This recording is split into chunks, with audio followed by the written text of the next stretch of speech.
Week 1 of the fantasy football season is finally here, and that means it's time to start making those tough sit-start decisions. To join us today, Michael Fabiano, SI's senior fantasy analyst. Fabs, let's kick it off with the quarterback position. Who are you definitely starting this weekend? Let's go to the QB5 from last year, and that's Geno Smith. Yeah, I mean, I still can't get over that. He was phenomenal last year, and this week he's got the Rams, and the Rams defense is not going to be good. No Jalen Ramsey. This could be a high-scoring game for the Seattle passing game, so start Geno Smith. And I also like Kirk Cousins against the Tampa Bay Buccaneers. I mean, their defense is not what it used to be, let's put it that way. And Cousins scored more than 18 fantasy points in all but 2 of 9 starts at home last year. So when Kirk is at home, he's a very good fantasy option. And as far as who you want to sit this weekend, you're being cautious with a couple of veteran quarterbacks. And we'll start off with Deshaun Watson there against the Cincinnati Bengals. He's going to be active in a lot of leagues this week, especially multi-quarterback leagues, but I would really temper expectations.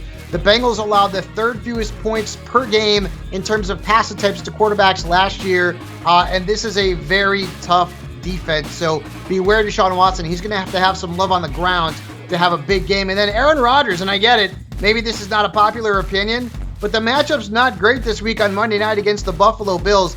They allowed the 7th fewest fantasy points per pass attempt last year. And when you look at fantasy points data, it shows that the Bills allowed 25% fewer points to quarterbacks based on schedule adjusted points. All right, let's jump on over to the running back position. Couple of juicy matchups for the guys you're starting this weekend. Anytime a running back is playing the Houston Texans, I'm starting him, and that's J.K. Dobbins this week. And, let's see how healthy the knee is. Should be good to go. Should be healthier than he's been in a while. The Texans gave up the most fantasy points to running backs last year. In fact, they gave up 34.6% more points to running backs last season when you look at the schedule adjusted points. And then I'm also going to start Cam Akers. The Rams offense, well, Cooper Kupp is banged up. They're going to have to run the ball against Seattle, and the Seahawks were bad against the run last year. In fact, they gave up the 4th most fantasy points to running backs. So start Cam Akers as an RB2. I love that play. All right, who are you sitting at running back this weekend? I know you probably have to play Najee Harris. I get it. Okay, but in DFS, you probably want to avoid it unless you're playing the Niners. All right, the Niners were amazing against the run last year. No team allowed fewer fantasy points to opposing running backs than San Francisco. They were not a treat if you were starting the running backs against them. So keep that in mind this week. To me, he's no more than a low RB2 at best. And then I'm going to be sitting Dalvin Cook and Breece Hall.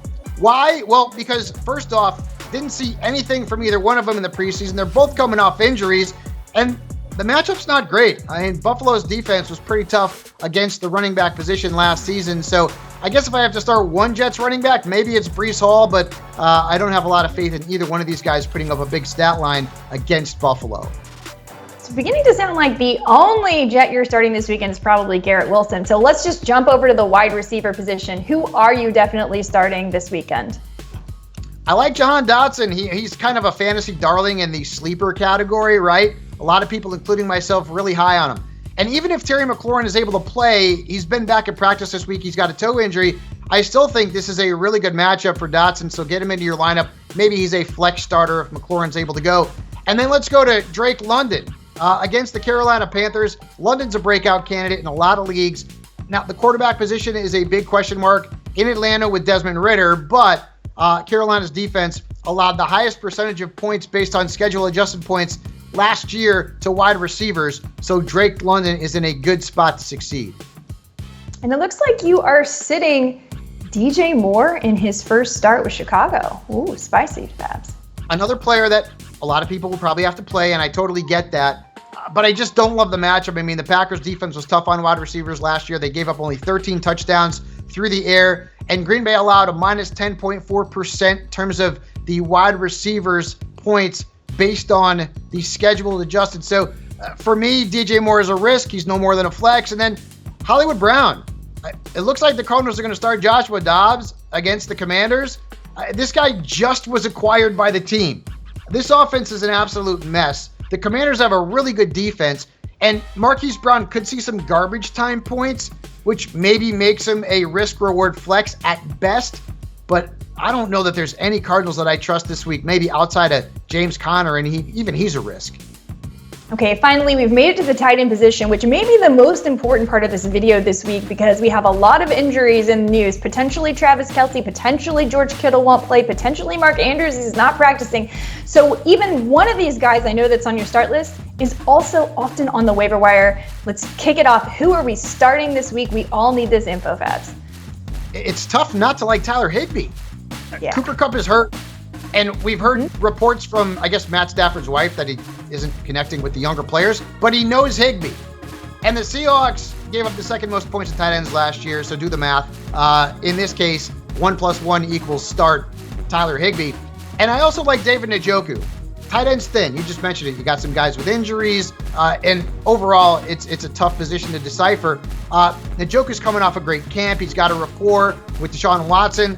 The last time he played the Bengals, he had 7 catches and almost 19 fantasy points. So he is a low-end tight end 1 this week in that AFC North battle.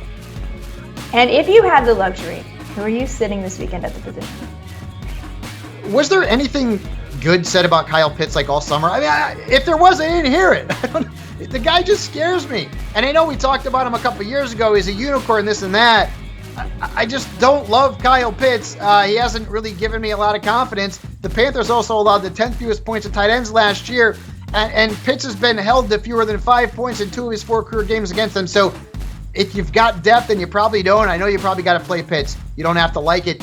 And then Dalton Schultz, formerly of my beloved and your beloved Dallas Cowboys, going up against the Ravens. I don't love the matchup against Baltimore. They allowed the 9th fewest points to the position last year. And you got a rookie quarterback under center in C.J. Stroud who's got to start his career in Baltimore? No, thank you. I'm going to avoid Dalton Schultz this weekend. Fabulous recommendations. As always, I cannot wait. Fantasy football season finally kicking off. Hang with us at SI. We're going to update these start sits all the way up to the minute. You'll find it at si.com/fantasy and hang with us every single week. We'll be putting out fiery video content for you so you can win your fantasy football leagues.